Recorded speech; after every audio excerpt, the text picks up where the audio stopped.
I've been in the financial industry for a bit over 17 years now, and it's taken me a long time to actually properly value what I do. You see, I don't provide a product, I provide a service. And a product is easy to value because a customer comes to you, they hand over some money, and you give them something tangible in return. Something they can see, something they can touch, something they can feel. Now with a service, I can only provide value if the information that I know and the way that I deliver that information is better than what you can do yourself. Or some people are just time poor and they want to outsource that part of their life. And having been in the financial planning industry for so long, it's caused me to devalue the information that I have because for me, it just seems obvious. So let me give you an example. A client came to me recently, they were a few years off retirement, and they were wondering what's the best thing should they do with their money. Should they be putting their surplus cash flow towards their mortgage and aim to pay that off as quickly as possible? Or should they be directing that surplus cash flow into their superannuation and getting a tax deduction? Instantly, I started to explain to them that, well, if you put that money into your mortgage, you're effectively going to get a rate of return equal to the interest rate on your loan. Conversely, if you put that money into superannuation, your return can potentially come from two aspects. It can come from the tax deduction and it can come from the potential investment return. But because investment returns aren't guaranteed, we got to factor in an inherent risk factor into that calculation as well. So for me, the comparison there was actually quite obvious. And once you understand the comparison, coming to a conclusion is relatively simple. However, what I failed to realize is that the only reason that that is obvious to me is because I have a lot of financial neural pathways in my brain. A neural pathway is a connection between neurons in the brain. It's like a wire that sends a signal from one part of the brain to another.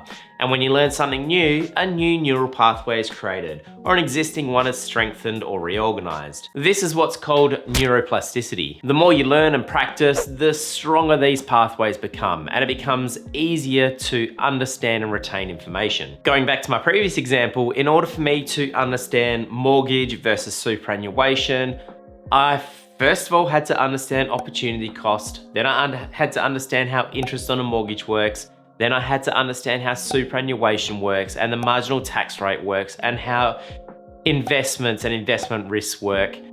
And my flaw traditionally has been that there was a bit of an assumption that because I understood all this, that the other person would also understand the same things. It would be the equivalent of me looking at a page of code. Now for me, I would look at that page and it would look like absolute gibberish because I don't know the first thing about programming language.